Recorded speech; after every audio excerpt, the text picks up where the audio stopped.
e a cura das enfermidades.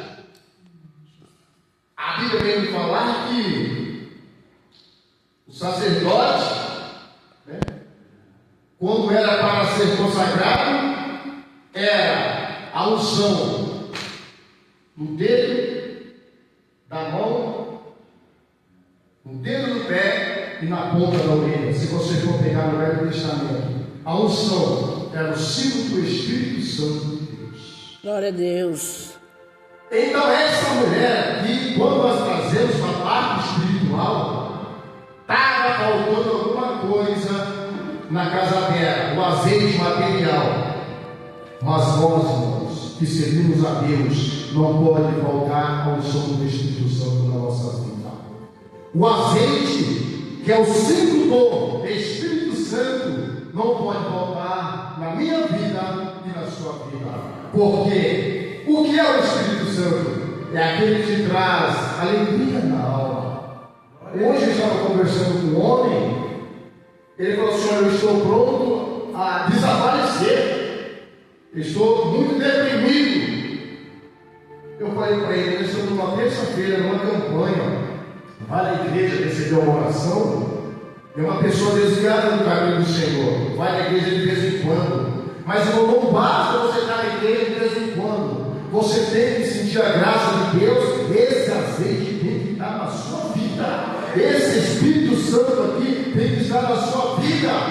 Porque a Bíblia nos fala que o diabo vem fazer o quê? Matar, roubar e destruir. Matar, roubar e destruir. Então, simplesmente, essa mulher, ela estava sendo o alvo do inimigo, porque ela ia perder os meus filhos, porque não vinha levar os meus filhos embora. E a coisa mais ruim que tem, irmãos, você perder um carro não é nada, você perder uma casa não é nada, você perder dinheiro não é nada, mas aqui está falando do filho. Qual é a mãe que quer perder os seus filhos? Pergunta à igreja. Irmãos, mas se nós não entrarmos na presença de Deus e buscar o Espírito Santo de Deus, o diabo diz que anda ao redor, bramando como um leão, procurando a quem possa tragar. Então, se você não tiver a graça de Deus na sua vida, você pode perecer. Nós podemos perecer, mas graças a Deus que nós estamos na casa de Deus para sentir a alegria do Espírito Santo na nossa vida. Deus, aleluia. Isso ainda é agraciado pelas mãos de Deus.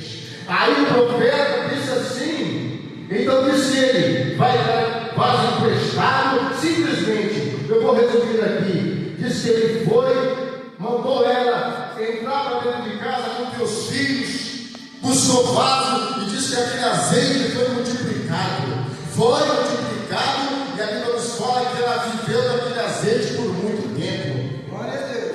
Nós precisamos buscar a graça de Deus na nossa vida. Essa mulher, ela foi liberta do inimigo e dos seus adversários. Estamos falando sobre multiplicação aqui. Então Deus, Ele multiplicou, usou o profeta para que fosse multiplicado o azeite daquela mulher, para que ela não viesse perder os teus filhos. Então eu digo para a igreja nessa noite: Deus, Ele vai multiplicar as bênçãos da sua vida, mas é preciso você ter um pouquinho na sua vida, um pouquinho da graça de Deus, um pouquinho do poder de Deus, um pouquinho de jejum, um pouquinho de oração, um pouquinho da presença gloriosa de Deus.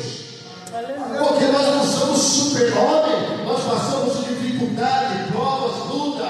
Eu sempre falo que a igreja do Senhor é como se fosse um termômetro, né? Tem dia que você está pregando, está glorificando, está orando, Deus está curando. Já passa, tem dia que você está cabisbaixo de tantas provas, mas você tem um pouquinho de azeite ainda. É sobre esse povo que Deus trabalha, é sobre esse povo que Deus começa a realizar os milagres na sua vida e na sua família. Glória a Deus. Então, quando se fala de multiplicação, agora vamos falar um pouco de restauração. O que é restauração, igreja? Restaurar alguma coisa é restaurar, significa uma coisa que já existe. Eu vou restaurar essa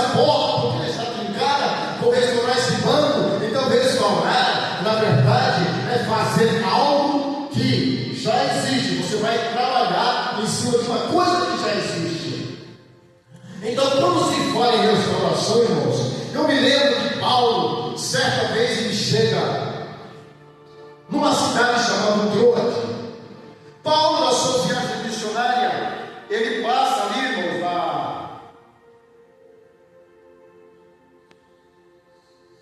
Paulo, ele passa naquela cidade de Troade. Vou falar sobre restauração. Então ele passa na cidade de Troade, na sua viagem missionária, só que ele nunca teve o privilégio de pregar naquela cidade.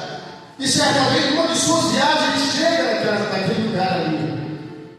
E a Bíblia nos fala que era o primeiro dia da semana, aquele domingo, ele se reúne conjuntamente com os irmãos, com a igreja, e era um culto de Santa Ceia.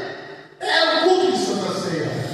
Então aquela alegria, Paulo está aqui, vamos vir. E naquela noite, Paulo, ele vai trazer uma palavra para a igreja. Culto de Santa Ceia, a cidade lotada, todo mundo ali, porque Paulo havia de viajar no outro dia. Glória a Deus. Mas acontece, irmãos, que Paulo, ele empolgado com sua pregação, ele começou a ministrar a palavra, e diz que a sua palavra estendeu-se, né? A palavra estendeu-se 2, 3, 4 horas pregando, mas o povo estava alegre, existiam muitas luzes no cenário, a Bíblia nos fala, só que dentro daquele templo, dentro daquela igreja, tinha um jovem chamado Eutico, e no auge daquela pregação, você sabe o que ele fez?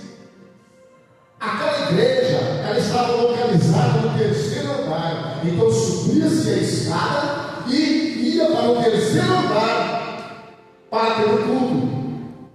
E no auge daquela pregação, esse jovem Eutico, o que acontece? Ele sobe para ver o culto, só que ele senta aonde? Na janela. Sentou no parapeito da janela, está assistindo tudo. Irmãos, quem senta numa janela é para olhar para fora. Quem senta numa janela, ele está correndo um risco muito grande. É Jesus. Ele observa aqui, mas observa lá fora também. E a Bíblia nos fala que aquele jovem, ele pega no sono profundo e despenca do 3º andar, basicamente 12 metros de altura.